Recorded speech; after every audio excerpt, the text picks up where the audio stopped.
Halo, Assalamualaikum warahmatullahi wabarakatuh. Ketemu lagi di channel YouTube saya. Oke, minggu lalu kita sudah membahas sedikit tentang aklimatisasi. Nah, hari ini akan kita bahas lebih lanjut ya. Oke, aklimatisasi. Apa itu aklimatisasi? Aklimatisasi adalah penyesuaian diri seseorang terhadap iklim lingkungan kawasan baru yang berbeda dengan iklim kawasan hunian sebelumnya. Aklimatisasi hakikatnya adalah adaptasi biofisiologik terhadap sifat-sifat alamiah lingkungan, yaitu penyesuaian fungsi-fungsi fisiologik dalam tubuh terhadap sifat-sifat alamiah lingkungannya yang baru, yang berbeda dari sifat alamiah kawasan hunian sebelumnya. Jadi, aklimatisasi adalah di mana kondisi tubuh kita yang menyesuaikan diri terhadap iklim lingkungan yang baru. Jadi, ketika terjadi perpindahan, maka tubuh kita akan berusaha untuk menormalkan kembali atau menyesuaikan diri dengan lingkungan sekitarnya. Ya.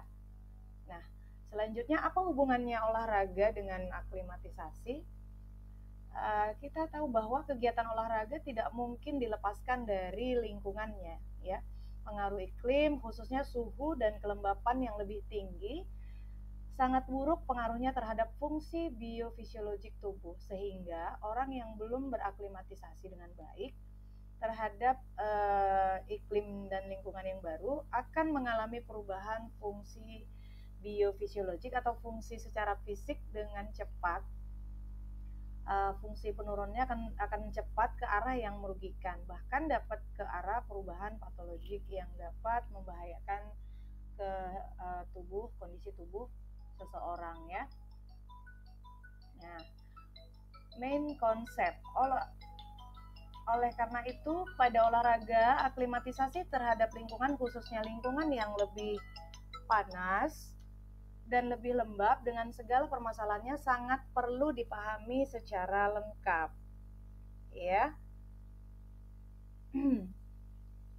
Agar keadaan patologis yang mungkin terjadi dapat dihindari. Secara biologi, batas toleransi maksimal yang masih dapat dipertahankan untuk kehidupan sel-sel tubuh manusia ialah antara 1 derajat sampai dengan 45 derajat Celcius ya, itu menurut Astran dan Rodal.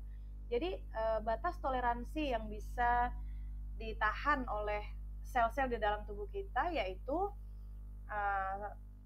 yang paling kecil, yang paling rendah adalah minus 1 derajat dan yang paling tinggi adalah 45 derajat ya.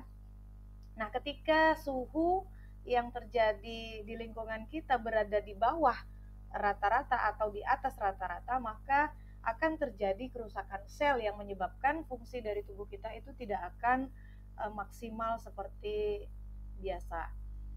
Okay. Nah, suhu tubuh dan produksi panas. Apa hubungannya suhu tubuh dengan produksi panas? Suhu tubuh normal kita pada keadaan istirahat itu sekitar lebih kurang 37 derajat ya. Nah, selanjutnya manusia akan mampu menyesuaikan diri terhadap suhu lingkungan yang lebih tinggi atau yang lebih rendah daripada suhu lingkungan asalnya. Benar, ketika kita berada pada atau melakukan perjalanan begitu, melakukan perjalanan ke daerah yang lebih rendah suhunya atau yang lebih tinggi suhunya, maka tubuh kita akan mampu menyesuaikan diri ya, karena ada sistem di dalam tubuh kita yang mengatur semua kondisi fisiologisnya. Nah, pada olahraga pembentukan panas tubuh dapat meningkat menjadi 10 sampai 20 kali dari panas tubuh kita ketika istirahat ya, itu menurut Paike dan Sutton tahun 92. Maka jika pada olahraga seseorang mengalami kegagalan pembuangan panas, yang terjadi adalah hanya dalam waktu 30 menit akan terjadi hiperpireksia ya, yang menyebabkan kematian, karena ketika seseorang itu mengalami hiperpireksia, maka akan terjadi dehidrasi besar-besaran ya. Jadi hanya dalam waktu 30 menit saja maka seseorang bisa menemui ajalnya menurut ilmu kedokteran.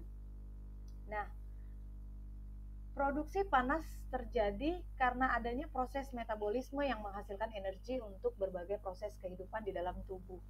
Jadi ketika produksi panas terjadi, itu karena adanya sistem metabolisme di dalam tubuh kita yang dapat menghasilkan energi untuk berbagai fungsi fisiologis yang bekerja di dalam tubuh kita.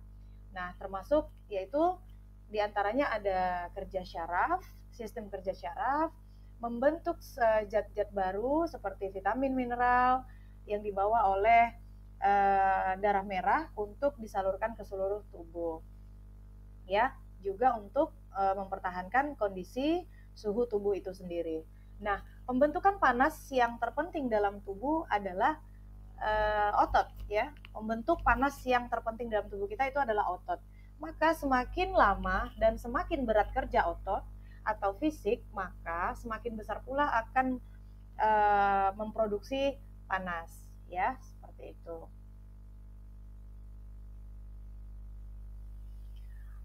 Oke.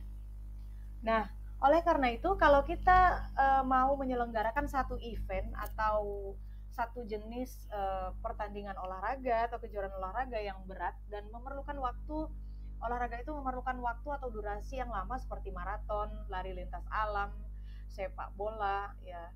Itu juga kita harus bisa memperhatikan bagaimana kondisi suhu atau memperhitungkan suhu dan kelembapan udara yang ada di lingkungan ya. Jadi di dalam satu pertandingan atau di satu musim pertandingan, maka seorang olahragawan juga sangat penting memperhatikan bagaimana tubuhnya beradaptasi dengan lingkungan yang baru yang berbeda keadaan suhunya ya. Semua ini terkait dengan yang namanya sistem kerja homeostatis ya. Apa itu homeostasis? Homeostatis adalah pemeliharaan di mana tubuh itu melakukan pemeliharaan kondisi cairan untuk kelangsungan hidup sel-sel yang ada di dalam tubuh kita dengan sebaik-baiknya.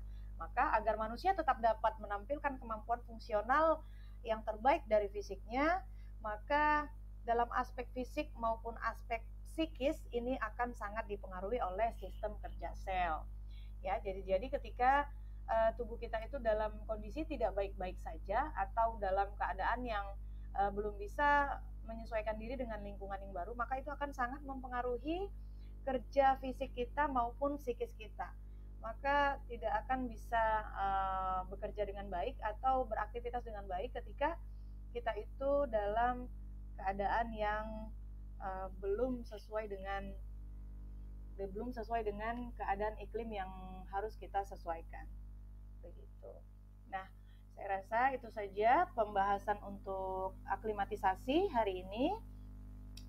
Minggu depan kita akan melanjutkan pembahasan tentang sistem kardiorespiratory. Oke, terima kasih. Assalamualaikum warahmatullahi wabarakatuh.